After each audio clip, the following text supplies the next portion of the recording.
Hello, Namaste students. Today we are going to learn a mathematics class 7. In the class, we are going to learn chapter number 5 और उसमें exercise हम solve करेंगे 5.1. उसके पहले यहाँ पे कुछ एग्जाम्पल्स देख लेते हैं. Identify the greater number wherever possible in each of the following. यहाँ पे आपको दो नंबर दिए गए हैं, थोड़ा सा जूम. सो 7⁻³ अगर हम करें तो 7 मल्टीप्लाई 7 तो वो हो जाएगा 343, क्योंकि 7 का 3 पावर. और हम चेक करेंगे 3⁻7 तो 3 को 7 टाइम मल्टीप्लाई कर लेंगे. फिर देखेंगे इसका आंसर और इसका आंसर दोनों में से किसका बड़ा है. Let's see. तो देखो यहाँ पे 3⁻7 का आंसर है 343 एंड 7⁻3 का पावर है 343 एंड 3⁻7 का पावर है 2187. तो बड़ा हुआ ये. तो बस ऐसे ही कंपेयर करना है चेक करके. तो ये सभी. और आपकी 5.1 में जो एग्जांपल्स है क्वेश्चन नंबर 4 में कंपेयर द फॉलोइंग, वो इसी तरीके से करना है. सो एक आध एग्जाम्पल मैं आपको सॉल्व कराऊंगी, लेकिन ये बेसिक है कि ये सिंपल है तो ये आपको आ जाएगा. तो थोड़े डिफिकल्ट एग्जाम्पल्स है वो मैं आपको सॉल्व करा सकती हूँ, वरना क्या होगा हर एक एग्जाम्पल को लेके सॉल्व करने जाएंगे तो सारा टाइम इसमें ही निकल जाएगा. सो इसकी वजह से सारे एग्जाम्पल्स हम सॉल्व नहीं कर सकते हैं. दूसरी बात मुझे ये बोलनी थी, यहाँ पे एग्जाम्पल नंबर 5 आपको दिया है. Express each of the following as a product of the power. यहाँ पे आपको जो नंबर दिया है उसको पावर के प्रोडक्ट में लिखना है. तो आप ये मेथड भी लिख सकते हो, लेकिन ये आपको कैसे पता चलेगा, तो डिवीजन मेथड का यूज करके, जो कल मैंने डिवाइड करके करवाया था. ऐसे डिवाइड कर लो, फिर यहाँ पे जो सारे नंबर आएंगे वो यहाँ पे लिखे हुए हैं. और यहाँ पे देखो अभी 2 कितनी बार है 3 टाइम, तो 2 का पावर 3. 3 कितनी बार है 3 बार, तो 3 का पावर 3. दोनों को साथ में लिख दो, बस हो गया ये. चलो अब कुछ एग्जांपल सॉल्व करके देखते हैं. तो यहाँ पे ये दोनों को कंपेयर करना है. तो सबसे पहले इसका लिख लेते हैं -2⁻3. तो क्या हो जाएगा -2 3 टाइम मल्टीप्लाई होगा.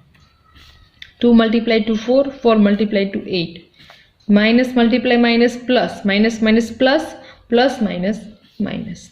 और आप ये इस तरीके से भी याद रख सकते हो, पावर ओड है तो नेगेटिव साइन आएगी, अगर इवन पावर है तो वो पॉजिटिव. क्यों? क्योंकि माइनस माइनस प्लस हो जाएगा, फिर प्लस माइनस माइनस. अगर और एक बार यहाँ पे होता 4 टाइम होता तो फिर plus minus minus plus.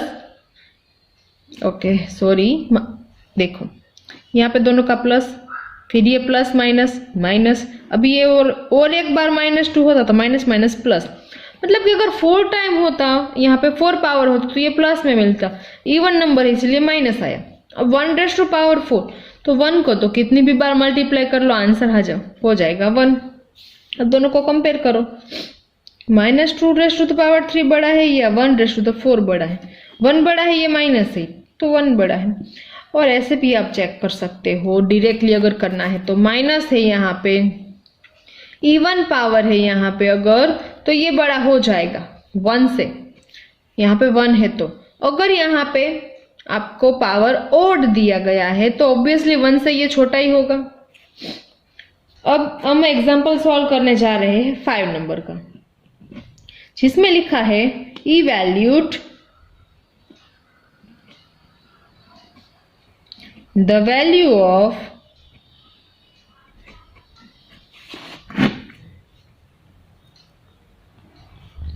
each of the first 5 natural numbers raised to the power 4.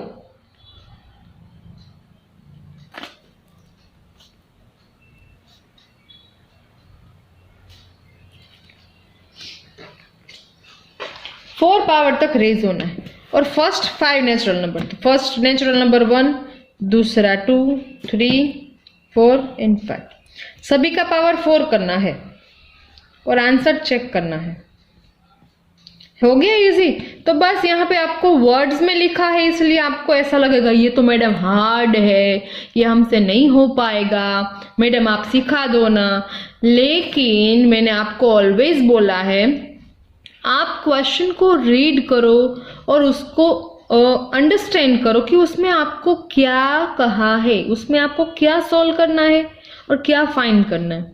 बस ये आप समझ लो तो बाकी कैलकुलेशन इजी ही है। सो जितनी आप उसको समझने की ट्राई करोगे उतना आप जल्दी उसको समझ पाओगे। तो 1⁴ 1 मल्टीप्लाई 1 मल्टीप्लाई 1 वो तो पता ही है, 1 को कितनी भी बार मल्टीप्लाई करो आंसर 1। 2 को 4 टाइम मल्टीप्लाई किया, 3 को, सबके आंसर्स आप कलेक्ट करो। चलो 2 को 4 मल्टीप्लाई करने पर क्या आता है, 3 को 4 टाइम मल्टीप्लाई करने पर, मेरे साथ साथ करना है। तो ऐसे आपको लगे आप भी क्लास में ही बैठे हो।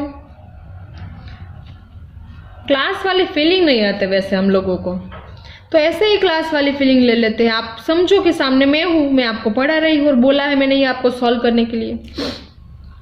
चलो 2 मल्टीप्लाई 4 टाइम्स, 2 2 जा 4, 4 2 जा 8, 8 2 जा 16, 3 3 जा 9, 9 3 जा 27, 7 3 जा 81, 4 4 जा 16, 16 4 जा 64, 64 4 जा क्या होगा नहीं पता, 256 होगा। क्या होगा 256। ऐसे ही 5 के लिए चेक करो, 5 5 जा 25, 25 5 जा 125, 125 5 जा 625। तो ये आपका क्वेश्चन नंबर 5 हो गया सोल्व। क्वेश्चन 6 देखो कि क्या लिखा है उसमें। टू व्हाट पावर शुड, आप ना मेरे साथ अपनी टेक्स्ट बुक साथ में रखो, क्योंकि ये पॉसिबल नहीं है कि मेरी मोबाइल स्क्रीन में आपकी टेक्स्ट बुक और मेरा ये सॉल्विंग बुक भी साथ में हो। तो आप अपने पास टेक्स्ट बुक रखो ताकि आप देख सको क्वेश्चन क्या लिखा है। To what power should -2 be raised to get 64। तो -2 को कितनी बार मैं मल्टीप्लाई करूं या फिर कितनी पावर लूं तो 64 आंसर आएगा। अब देखो मेरी यहाँ पे पेन खत्म हो गई है, मैं चेंज करके आती हूं। चलो यहाँ पे नेगेटिव साइन भूल जाओ। देखो 2 2 जा 4, 4 2 जा 8, 8 2 जा 16, 16 2 जा 32, 32 2 जा 64। अब देखो माइनस की साइन लगाओ, कितने बार हुआ 1 2 3 4 5 6, इवन टाइम मल्टीप्लाई हुआ है मतलब कि ये पॉजिटिव ही आएगा। अगर यहाँ पे 5 टाइम होता तो -32 आता, तो हमें आंसर 64 चाहिए और वो 6 टाइम है तो ऑटोमेटिकली पॉजिटिव होगी। तो हमें क्या करना है, -2 की 6 पावर हो तो हमें आंसर मिलेगा 64। तो what power should -2 be raised to get 64। -2 की कितनी पावर आप रेज करोगे तब 64 आएगा, तो 6 पावर। ओके, अब क्वेश्चन दूसरा देखते हैं टेक्स्ट बुक में से क्या करना है। मैं सोच रही हूं कि जितना हो सके उतना हम ज्यादा सोल्व करें क्योंकि एग्जाम नजदीक आ रहे हैं और सिलेबस खत्म होगा नहीं होगा वो मतलब नहीं है, लेकिन जितना हम ट्राई कर सके, जितना हमारा बेस्ट है उतना दे सकते हैं। क्वेश्चन नंबर 7 में फर्स्ट वाला ए आपको करवा रही है, -5⁵ मल्टीप्लाई 2⁵2। इसमें क्या करना है, सिंप्लीफाई करना है आपको, इसको सॉल्व करना है। लिखा है क्वेश्चन 7 सिंप्लीफाई, ऐसे ए बी सी 3 दिए गए हैं। अब देखो -5 की 3 पावर लिख दो, -5 3 टाइम्स, 2 2 टाइम्स, 5 5 जा 25, 25 5 जा 125। लेकिन माइनस माइनस कितनी बार है, 1 2 और 3 टाइम, इवन नंबर है, इवन टाइम मल्टीप्लाई हो रही है माइनस साइन, तो नेगेटिव। 2 2 जा 4। अब इन दोनों का मल्टीप्लीकेशन, बहुत ही इजी है, साइड में करने की जरूरत ही नहीं है। 5 4 जा 20 का 0, कैरी 2, 4 2 जा 8 into 10 का 0, कैरी 1, 4 1 जा 4 and 1 5, और माइनस की साइन माइनस, तो -500 इसका आंसर आया। ऐसे बी और सी आपको सॉल्व करने हैं। आपको अगर देखना है कि बी और सी कैसा है तो दिखा देती हूँ। ये है हमारा बी, -1 की 11 पावर, -2 की 4, सॉरी हाँ ओके, -1 की 11 पावर, -2 की 4 एंड -3 की 5। -1 की यहाँ पे ओड पावर है तो वो -1 ही रहेगा। फिर इसको सोल्व कर दो, सेम यहाँ पे सी को सोल्व कर दो। 8 वाला मैं करवा रही हूँ, सी वाला। Express each of the following in the power of their prime factors. जो मैंने बताया वहां पे आपको इस तरीके से लिखा था, और अभी मैं जो लिख कर दिखा रही हूँ वो डिवीजन मेथड से लिखूंगी, क्योंकि आपको इजी डिवीजन मेथड ज्यादा रहेगा। जैसे ही आप बड़े हो जाओगे तब आपको मल्टीप्लिकेशन में डायरेक्टली लिखने की कोई प्रॉब्लम नहीं होगी, लेकिन अभी के लिए आपकी डिवीजन मेथड।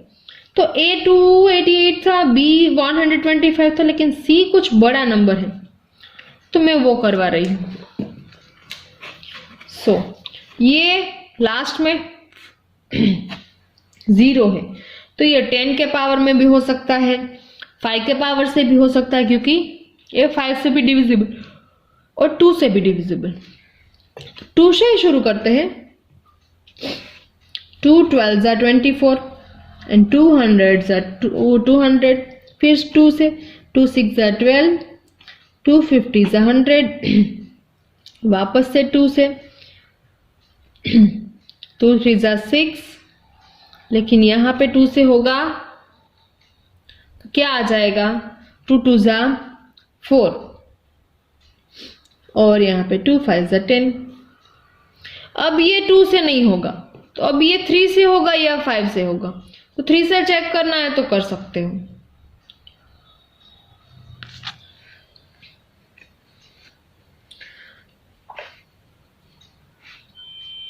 चलो चेक करो 3 से क्या आता है आंसर।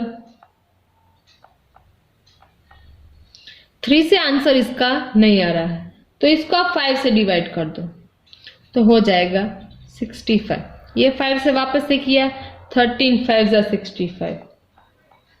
अब ये ना ही 2 से, ना ही 3 से, ना ही 5 से, सिर्फ 13 से ही होगा। ये मिल गया मुझे इसका लास्ट में 1। अब इसको लिखना कैसे है, तो लिखना कुछ ऐसे है, 24200 इज इक्वल टू करके 2 कितनी बार है, 1 2 3, तो 2 रेज़ टू द पावर 3। 5 कितनी बार है, 2 बार, 5 रेज़ टू द पावर 2। 13 तो सिर्फ एक बार है तो 13, बस हो गया। ऐसे ही करना था। क्वेश्चन नंबर 9 देखते हैं। पूरी एक्सरसाइज में चाहती हूँ आज सोल्व हो जाए। उसमें पहला वाला देख तो क्या है, 3 मल्टीप्लाई 3 मल्टीप्लाई 3 मल्टीप्लाई 3, ऐसे 5 टाइम्स 3 मल्टीप्लाई है। डिनोमिनेटर में 5 5 टाइम मल्टीप्लाई है। आपको क्या करना है, एक्सपोनेंशियल नोटेशन में लिखना है, मतलब कि पावर के फॉर्म में लिखना है। तो 3 की 5 पावर, क्योंकि 3 5 टाइम मल्टीप्लाई है। 5 की 5 पावर, क्योंकि 5 5 टाइम मल्टीप्लाई है। अगर 3/5 दोनों की 5 5 पावर है, सेम पावर है, तो मैं दोनों की 1 लिख सकती हूँ। तो ये हो गया एक्सपोनेंशियल नोटेशन में। आप इस तरीके से रखो तो भी चलेगा और ऐसे लिखो तो भी चलेगा। अब इसका कोई दूसरा एग्जाम्पल अगर मुझे करवाने की जरूरत नहीं है यहाँ पे, क्योंकि बस ये कितनी बार है उसको काउंट करना है, 1 2 3 4 5, 5 टाइम है तो 5 पावर, ये 5 टाइम है तो 5 पावर। तो कोई भी एग्जाम्पल अगर आपको दिया गया है जैसे कि ये, तो यहाँ पे -3 कितनी बार है, 1 2 3 4 5 6 7, तो -3 रेज़ टू द पावर 7, 1 2 3 4 5 6 7, तो 5 7 टाइम है तो 5 की भी 7 पावर। ऐसे A B C D सभी आपको सॉल्व करना है। अब देखो ये बड़ा मजेदार है। ये जो 9 था उससे थोड़ा सा ज्यादा कैलकुलेशन वाला है, कि मजेदार है। जिसमें ज्यादा कैलकुलेशन आती है वो थोड़ा मजेदार होता है, क्योंकि उसमें कुछ करना होता है। इसमें तो बस देख लो, आंसर पता चल जाएगा। Question number 10, express the following rational number in exponential notation further the power of prime factors, तो ये प्राइम फैक्टर के पावर में आपको लिखना है। तो जो मैं ये ए वाला है वो करवा रही हूं। ए क्या है हमारे यहाँ पे 27/1000। तो 27 को आप पहले डिवीजन में, यहाँ पे रफली कर रही हूँ, डिवीजन मेथड ले लो। 3 9 जा 27, 3 3 जा 9, 3 1 जा 3। तो 27 क्या हुआ 3 की 3 पावर। 100 क्या होगा, तो 2 से 500, 250, 125। अब 5 से 25 5 जा 5 5 जा 5 1 जा। अब देखो यहाँ पे 2 3 टाइम, 2 की पावर 3, 5 कितनी टाइम 3 टाइम, तो 5 की पावर 3। अब देखो ये मिक्स में है, 3 की 3 पावर, 2 की एंड 5 की, दोनों की 3 3 पावर है।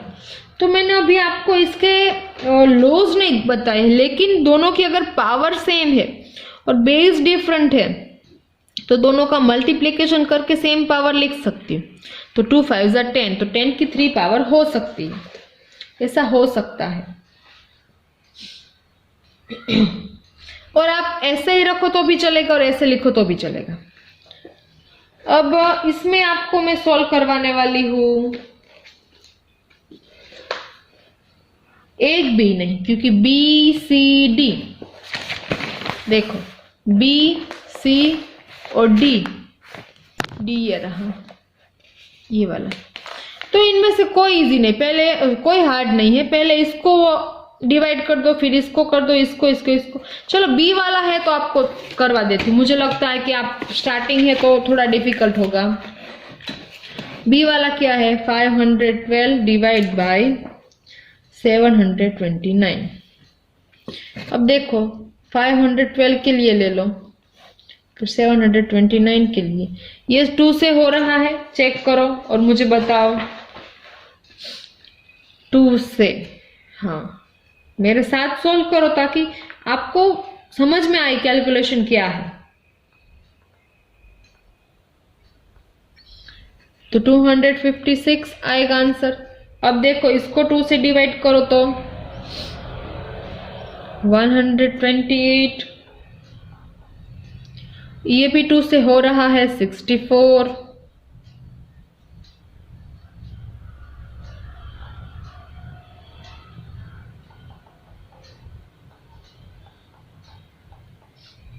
ये 2 से डिवाइड करो तो 32, ये 2 से डिवाइड करो तो 16, 2 से 8, 2 से, क्योंकि यहाँ पे बोला है प्राइम फैक्टराइजेशन, तो प्राइम नंबर से सिलेक्ट करने हैं हमें।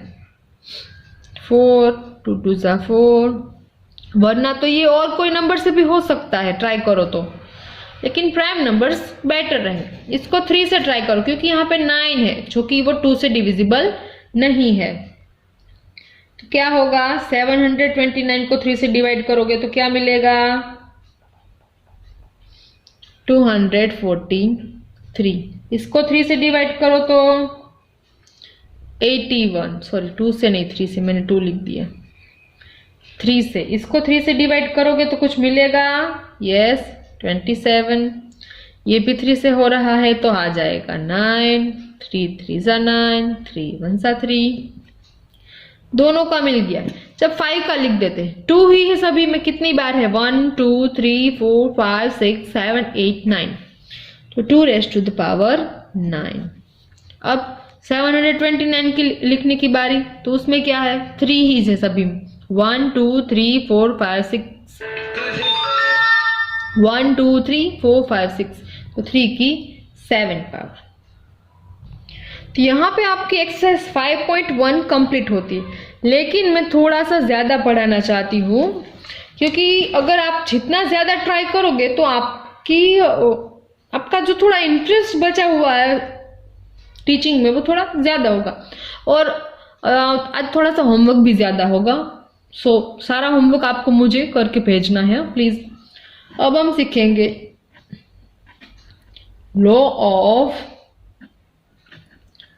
एक्सपोनेंट्स।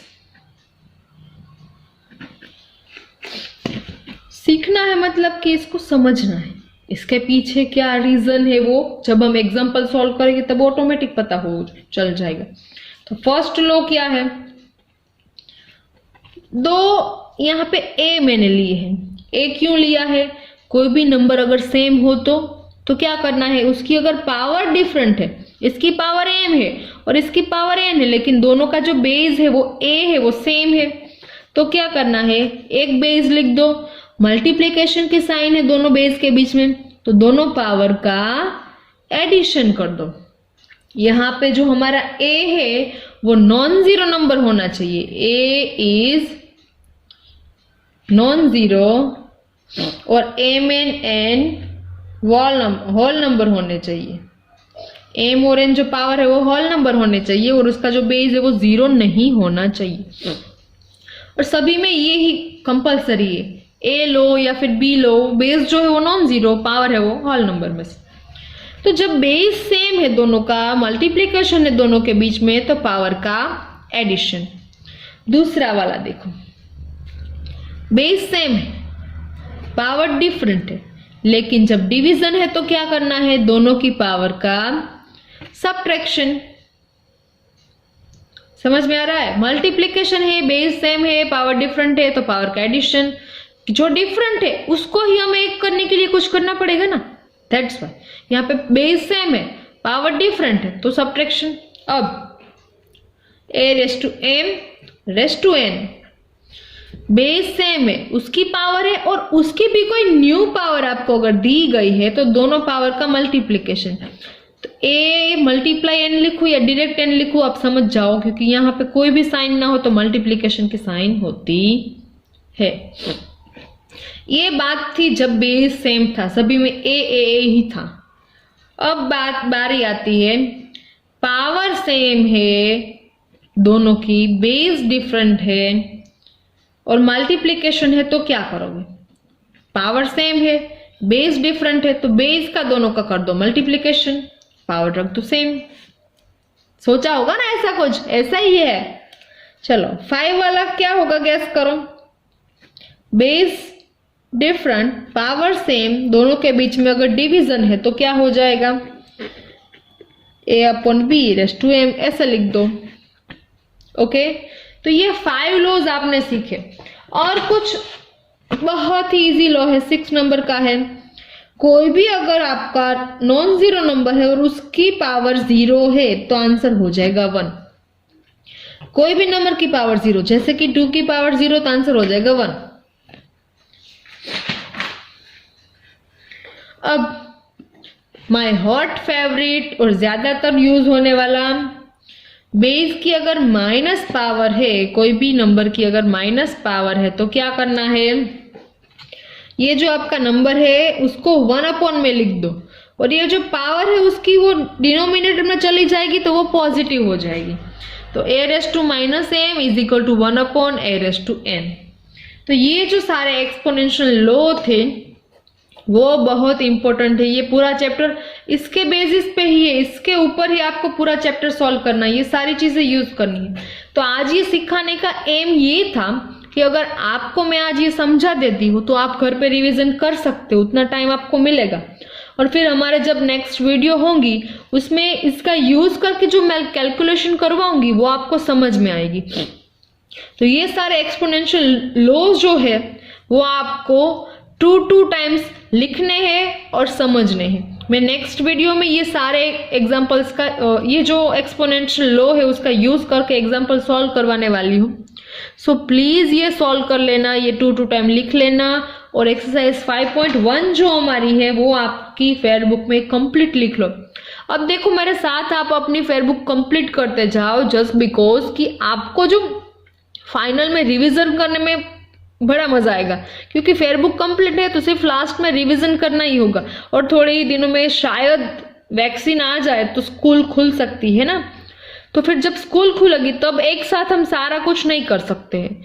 तो जब जब हमारा टाइम मिलता है, होमवर्क डेली तो मेरा मैथ्स का होता नहीं है, वीक में सिर्फ 2 ही टाइम होता है, तो कर लो ना, आज जो दिया है वो आज कर लो, कल जो भी लेक्चर होगा कल उसका कर लेना।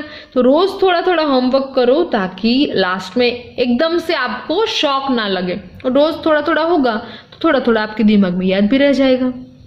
Thank you for the watching. अगर मेरी वीडियो आपको पसंद आई है तो आप लाइक, शेयर और सब्सक्राइब कर सकते हो।